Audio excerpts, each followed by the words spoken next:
Hey guys, welcome back to my channel. I know I've been promising you guys I will be getting back to the cleaning up history videos very soon, and I am going to do that. The weather's starting to get better, and I'm getting ready to load up all my cleaning supplies in my car and dedicate maybe one day a week or one day every other week to cleaning up cemeteries. So I will be getting back to those videos very shortly. But today I want to talk about a young lady from Elk Valley in Campbell County, Tennessee. And this story does contain adult content, violence, as well as possibly some racial terminology in some of the older newspaper articles. So viewer discretion is advised. Today's video is about a young lady by the name of Sophia Baird. Sophia was born February 29th of 1923, and she was born to Phoebe and Aaron Baird in the Elk Valley community. She attended school at Elk Valley, and even though she was, from what I can tell, she was somewhat of a short girl, but apparently she was a very, very good basketball player for the Elk Valley team. The story that I'm telling is based solely on newspaper articles, so keep that in mind. I don't want anyone to find a fact that I've stated from one of these articles and think that I'm just embellishing stories for my own views or anything like that. That's what I don't do that. I realize that a lot of the newspapers, especially back from the 1800s, were very tabloid-like, but when you get further, down the line, they're not as bad as they were in the 1800s. So with that being said, as I talk, and there's an owl flying around driving me crazy, but as I talk, I will share various articles up here on my video about this incident. But one of the saddest parts of Sophia's story is that the family does not know where her body is located after all these years. And I'll get to that right now. So there's a cemetery in Elk Valley, Tennessee. It's called Valley View Cemetery. And it's quite a large cemetery. There's around 943 documented graves there. There's probably more that's not marked that's typical for this county, But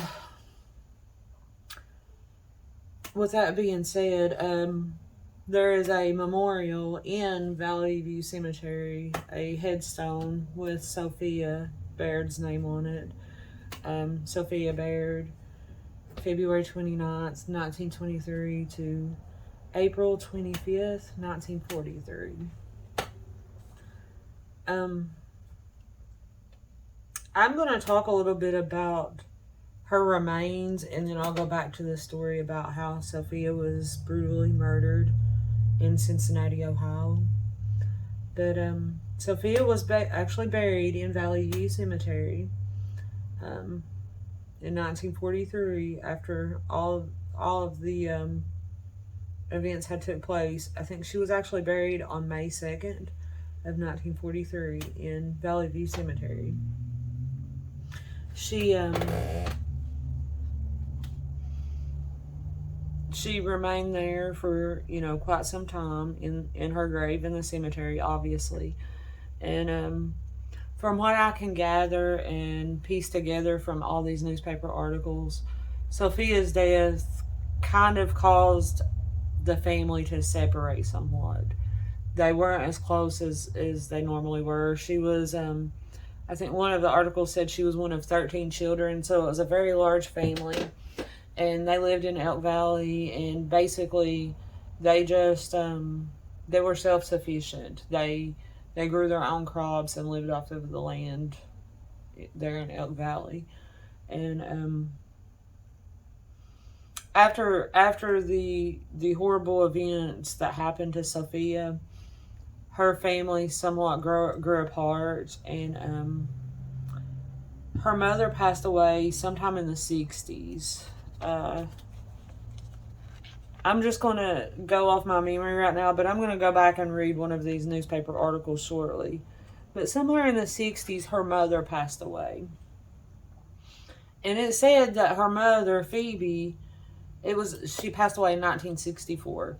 And she was buried in Woodlawn Cemetery in La Follette. And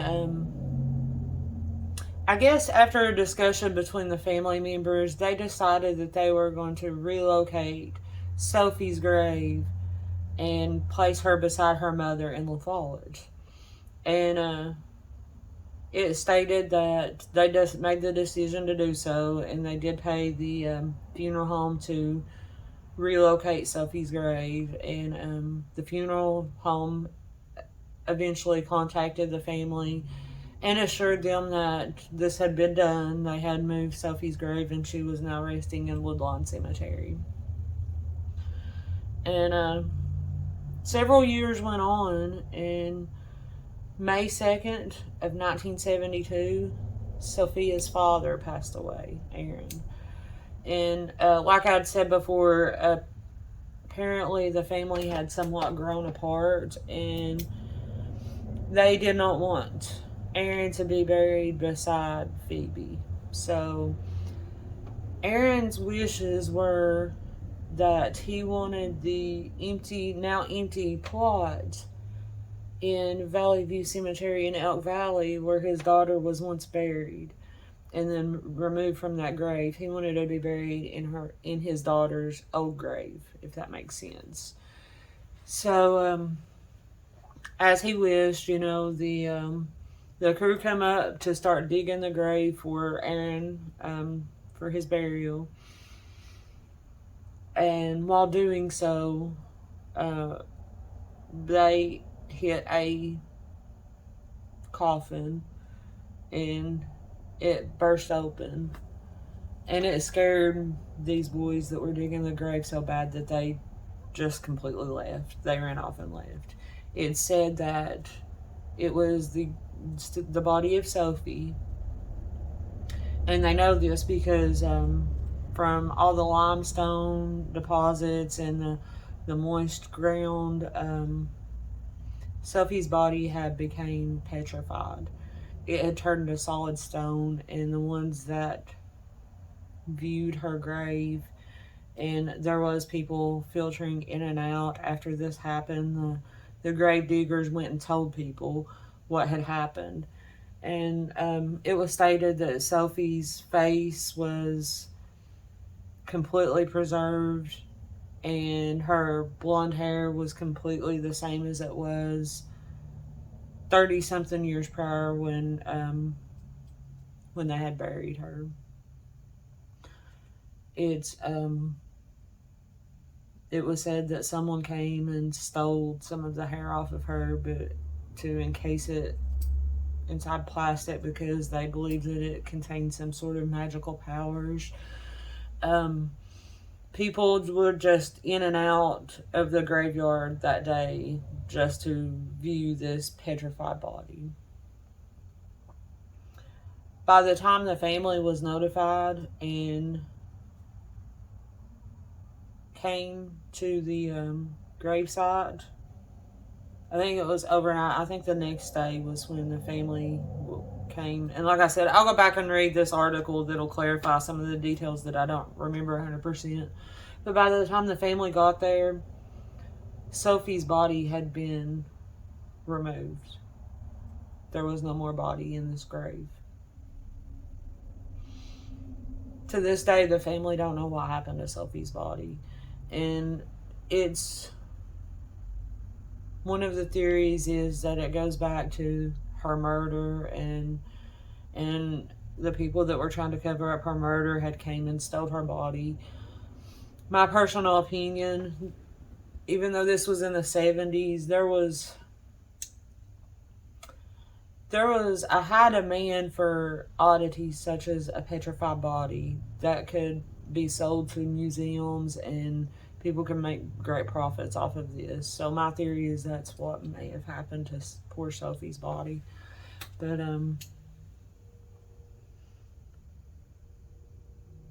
with all that being said, now I'm going to talk a little bit about Sophia's death.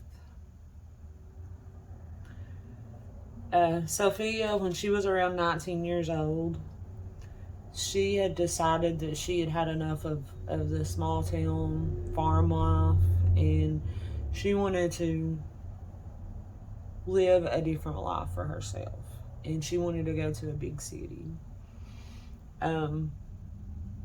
There was quite a bit of dispute back and forth about whether or not the family would allow her to go, but she was of age at the time, and they knew deep down that they really couldn't stop her from going.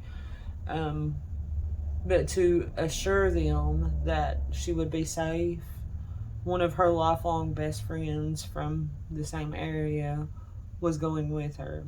And they were going to go to Cincinnati, and they were going to get jobs as waitresses. And they did so. They got jobs.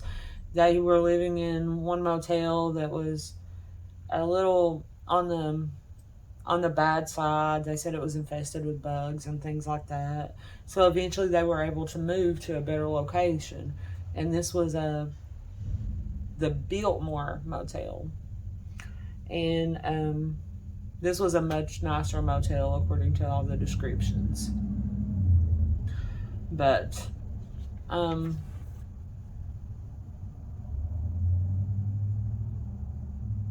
just after midnight it was actually Easter morning in 1943, neighbors heard screams, and they found Sophia bleeding to death. She had been cut. Her throat had been cut, and also she had some cuts on her hands. It's speculated whether that was defense wounds, or if someone had intentionally carved the letter M in her hand. That was speculated, so they never did decide whether or not that was defense wounds, or if it was a sign of some sort. But I'm going to go ahead and read this one article. There are tons and tons of different newspaper articles printed about this, from the time it happened to the time her dad died, and then her brother, whose name was Adrian, he spent large sums of money and a large amount of time after he grew up trying to investigate what happened to his sister, because he wanted to know what had happened to her. And so I'm going to read this article right here that was published on July 24th, 1981, and it was published in the Cincinnati Post. It's somewhat long, so bear with me, but this one kind of has all the details rolled into one. There was actually someone else for the Cincinnati Enquirer, I think, wrote like a 5-part series, and it was really, really long, but I think this one's kind of condensed and sums it up all in one. And it's based on, I think, mostly the investigation of Sophia's brother, Adrian. Murder mystery lives on for brother. The body of Sophia Baird disappeared as mysteriously as the person who brutally murdered her in Cincinnati on Easter Sunday morning in 1943. Miss Baird, 20, was slashed to death just after midnight in her third floor room in the former Biltmore Hotel, 24 East 8th Street. The main public library now occupies the hotel site. A younger brother, Adrian, has spent $20,000 and traveled more than 10,000 miles conducting his own investigation of her death. He does not believe that the disappearance of her body and her slaying are related. Adrian Baird was 11 when the news of his sister's death reached the family home in the mountain community of Elk Valley, Tennessee. I was out on the road playing when the messenger brought the news to my mother and father, Adrian said. They left for Cincinnati immediately. I was told someone killed Sophia. That was it. From then on, I can remember quite vividly the shock and pain to my family, but the message didn't come through as the brutality of the murder itself. He had learned later because of his determination to identify his sister's slayer. There was 13 children in the Baird family. Their parents, Aaron and Phoebe, were hard-working, God-fearing people. Their farm produced little more than the family's needs. Sophia, tired of the farm life, wanted the big city, and Cincinnati was the city she read most about. She pleaded with her parents, who reluctantly gave permission. She came to Cincinnati on July 4th, 1942, with her best friend from Elk Valley, Mildred Sharp. They roomed together at the hotel. Sophia worked as a waitress in several downtown restaurants. Her last job was at the Old Purple Cow on Vine Street. She worked until 3 p.m. on the Saturday before Easter. She returned to the hotel late in the afternoon and told Mrs. Ella Benza, the proprietor, that she was going to take a nap. Another tenant on the third floor awakened Sophia at 10:30 p.m. to borrow a pressing iron. The tenant returned to Sophia's room later to borrow ink for a letter she was writing. At 11:45 p.m., Fred Proctor, the hotel handyman, wound his clock and set the alarm as he went to bed on his fourth-floor room. Shortly after that, he was disturbed by heavy footsteps on the stairway. Proctor opened his door and peered over the banister down the stairwell. He saw a man standing there who was looking for Baird or Bird, Proctor later told police. Proctor told the man to go to Mrs. Benza's office on the first floor. Proctor became curious and went to the first floor himself. Mrs. Benza was asleep and said she hadn't talked to anyone. Proctor went back to bed and was dozing when he heard screams. He raced downstairs. It was Miss Benza. She said her daughter-in-law, Mary, had heard shouts. They went to the third floor and found Sophia Baird near death in the hallway. It became a sensational case. Cincinnati's best detectives were assigned to the murder investigation. Sophia Baird, young and pretty, had attracted many male admirers. Police questioned all of them. About a year after his sister's death, when he was 12, Adrian Baird was sent to Washington State to live with an older brother. Baird is now chief of Southeast Operations for United States Department of Education in Washington, D.C. Several years ago, at a family reunion picnic, he had learned that Sophia's body had disappeared. He vowed to start an investigation, not only to locate her body, but to learn the facts of the case. Baird enlisted the services of 2 retired FBI agents and employed a private detective and retired policeman in several cities on a part-time basis. During this investigation, Baird received an anonymous telephone call at his home in Maryland. He said the conversation went like this. Caller, are you the person investigating Sophia Baird's murder? Baird, I'm not investigating. I just want to learn all the facts about the case. Caller, well, you better stop it because you're not going to finish it. Baird considered the call a threat, and it intensified his interest. The Baird family in 1964 arranged to have Sophia's remains moved from the Valley View Cemetery in Elk Valley and placed beside her mother in Woodlawn Cemetery in La Follette, Tennessee. On November 10th, 1964, the family was notified by the contractor that the move had been completed. Aaron Baird, Sophia's father, died on May 2nd, 1972 at age 81. His death was exactly 29 years after Sophia was buried in Valley View Cemetery. He had asked to be buried in his daughter's former grave. While digging his grave, the crew cut through a casket, exposing Sophia's head in the grave to which was supposed to have been removed 8 years earlier. Adrian Baird's investigation showed the gravediggers fled, but told others what they had found. Before the day was over, a stream of curiosity seekers, concerned relatives, and residents went to the cemetery. Baird said that more than 20 witnesses saw the well-preserved corpse. During the night, someone removed the body and coffin. One theory is that the contractor who had been hired in 1964 to move the body that night moved the body that night to avoid liability for not fulfilling his contract. So, this past Easter will make 79 years since the murder of Sophia Baird, and the case never was solved.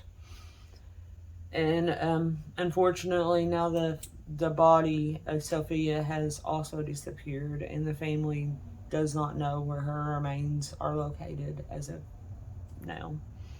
That's the story I have for you guys on Sophia Baird and her murder.